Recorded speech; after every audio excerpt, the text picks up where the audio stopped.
आज रविवार के पावन अवसर पर मैं आपको सूर्यदेव से जुड़ी एक कथा सुनाऊंगी। रविवार का दिन सूर्यदेव को समर्पित होता है। आपको इस दिन सुबह जल्दी उठकर सूर्यदेव को जल अर्पित करना चाहिए और उनकी विधि पूर्वक पूजा करनी चाहिए।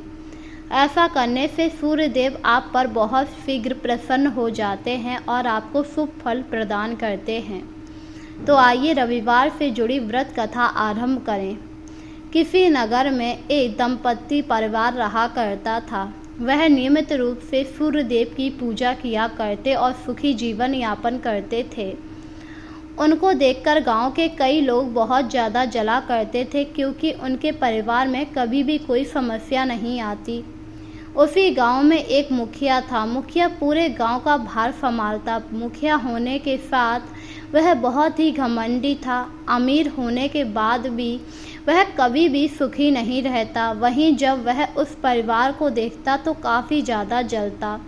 एक बार मुखिया ने अपने आप से कहा, मैं इतना अमीर हूँ फिर भी सुखी नहीं, जबकि उस परिवार को देखो, वह लोग कितने निर्धन हैं, फिर भी उनके यहाँ कोई परेशानी नहीं। आखिर ऐसा राज क्या है। और एक दिन मुखिया सुबह के समय उस घर के सामने से निकला तो उसने देखा उसके घर का बड़ा बेटा सूर्य को जल अर्पित कर रहा था। बड़े बेटे मुकेश को सूर्य को जल अर्पित करता देख मुखिया ने कहा, अरे मुकेश, तुम तो सूर्य नारायण को जल अर्पित कर रहे हो। जी मुखिया जी, मेरा तो रोजाना का नियम है। मेरा पूरा परिवार सूर्य नारायण को जल अर्पित करता है, इसके बाद भोजन ग्रहण करता है। यह सुनकर मुखिया काफ़ी हैरान हुआ और बोला, अरे वाह, ये तो बहुत अच्छी बात है। मुझे नहीं पता था तुम लोग इतने धार्मिक हो। मुखिया जी, इसमें धार्मिक की क्या बात है। वैसे भी हम लोग सूर्य देव को बहुत मानते हैं। इन्हीं से हमारे जीवन में प्रकाश है। अगर हम इनकी नियमित रूप से पूजा करेंगे तो ये हमारे सारे दुखों को दूर करेंगे। मुकेश की बात सुनकर मुखिया बहुत ज़्यादा खुश हुआ और वहाँ से चला आया। घर आने के बाद मुखिया ने सोचा कि अब वह भी सूर्य देव की पूजा करेगा, क्योंकि मुकेश बता रहा था सूर्य देव की पूजा से ही उसका परिवार इतना सुखी है। अगली सुबह मुखिया उठा और सूर्य देव को जल अर्पित करने लगा। उसने 1-2 दिन तो ऐसा किया, पर फिर उसका मन नहीं हुआ और उसने सूर्य देव को जल अर्पित करना बंद कर दिया, क्योंकि वह रोज़ाना एक ही काम नहीं कर सकता था। और उसने अपने आप से कहा, मुझसे तो ये रोज़ाना नहीं होता।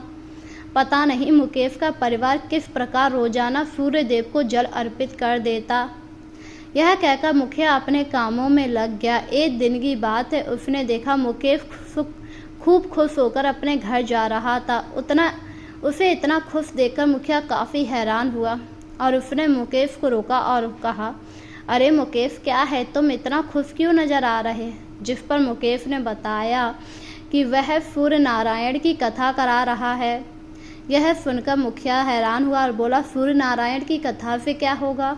उसने कहा कि मेरे छोटे भाई की सरकारी नौकरी लगी है, इसीलिए सूर्य नारायण की कथा करा रहा।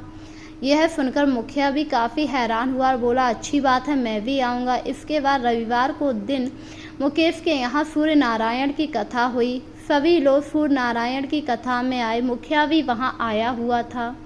मुखिया ने देखा कुछ दिन पहले इनका घर जो इतना निर्धन था, अब वह धीरे धीरे अमीर होने लगा।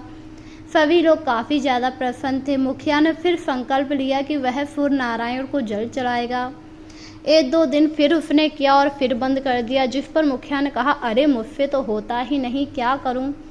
मुकेश को देख लो, वह लोग प्रतिदिन सूर्य नारायण को जल अर्पित करते, पर मैं क्यों नहीं कर पा रहा।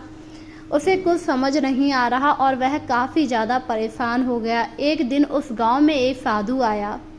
साधु ने जब मुखिया को इतना परेशान देखा तो उससे कहा, अरे मुखिया जी, आप इतने परेशान क्यों। साधु को देखकर मुखिया ने अपने सारी मन की व्यथा साधु को सुनाई, जिस पर साधु मुस्कुराया और बोला, अगर आप प्रतिदिन सूर्य नारायण की पूजा नहीं कर पा रहे तो कोई बात नहीं, आप रविवार को सूर्य नारायण का व्रत रखकर उनको जल अर्पित कीजिए, जिससे सूर्य नारायण की कृपा हमेशा आपके ऊपर बनी रहेगी। यह सुनकर मुखिया काफ़ी हैरान हुआ और बोला, क्या आप सत्य कह रहे। इस पर साधु ने कहा, हाँ हाँ बिल्कुल, अगर तुम हर रविवार को सूर्य देव का व्रत रखोगे तो सूर्यदेव तुम्हारी सारी मनोकामनाएं पूर्ण कर देंगे और तुम्हारा परिवार हमेशा सुखी रहेगा और तुम्हें रोजाना सूर्य नारायण को जल अर्पित करने की आवश्यकता भी नहीं है। यह सुनकर मुखिया काफ़ी प्रसन्न हुआ और वह सूर्य नारायण का व्रत हर रविवार को करने लगा। समय के साथ अब वह हर रविवार को व्रत रखता था, जिस वजह से अब उसके घर में भी खुशियाँ आती जा रही थीं, जिसे देखकर मुखिया काफ़ी ज़्यादा खुश था। समय के साथ अब वह लोग काफ़ी ज़्यादा खुश थे। इस प्रकार मुखिया को समझ आया कि अगर वह हर रविवार को व्रत करेगा तो भी सूर्यदेव उससे प्रसन्न होते हैं। एक बार की बात है, उस गांव में एक बूढ़ी अम्मा का बेटा मर गया, जिससे बूढ़ी अम्मा काफ़ी दुखी हुई और जोर जोर से रोने लगी। उसे इस तरह रोता हुआ देखकर मुखिया वहां आया और बोला, क्या हुआ? जिस पर बूढ़ी अम्मा ने बताया, उसका जवान बेटा चला गया। यह सब देखकर मुखिया भी काफ़ी दुखी हुआ, क्योंकि उस बूढ़ी अम्मा का एक ही इकलौता बेटा था। इस पर उसने कहा, अगर तुम सूर्य नारायण की शरण में जाओ तो शायद सूर्य नारायण तुम्हारे बेटे को जीवित कर दें।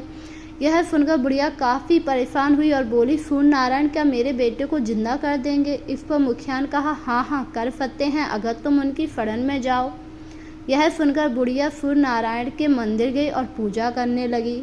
पूजा करने के बाद जब वह वहां आई तो उसने देखा उसका बेटा जीवित बैठा था। ऐसा चमत्कार देखकर वह काफ़ी हैरान हुई और बोली, ये सब कैसे हुआ? सेठ ने बताया, तुम्हारे जाने के बाद यहाँ ये व्यक्ति आया और उसने कहा, अरे ये तो बेहोश है, इसके मुंह पर पानी के छींटे मारो। मैंने मुंह पर पानी के छींटे मारे, जिससे यह जाग गया। यह सुनकर बुढ़िया काफ़ी खुश हुई और बोली, ये तो सूर्य नारायण की कृपा है। धीरे धीरे अब सभी लोग रविवार का व्रत करने लगे, जिससे मुखिया और मुकेश काफ़ी ज़्यादा प्रसन्न थे। इस प्रकार रविवार के व्रत की कथा की महिमा अपार है। जो कोई भी रविवार को व्रत रखकर सूर्य नारायण की पूजा करता है, सूर्य नारायण उसके सारे दुख दूर कर देते हैं और उसकी सभी मनोकामनाएं पूरी करते हैं। तो बोलो जय सूर्य नारायण।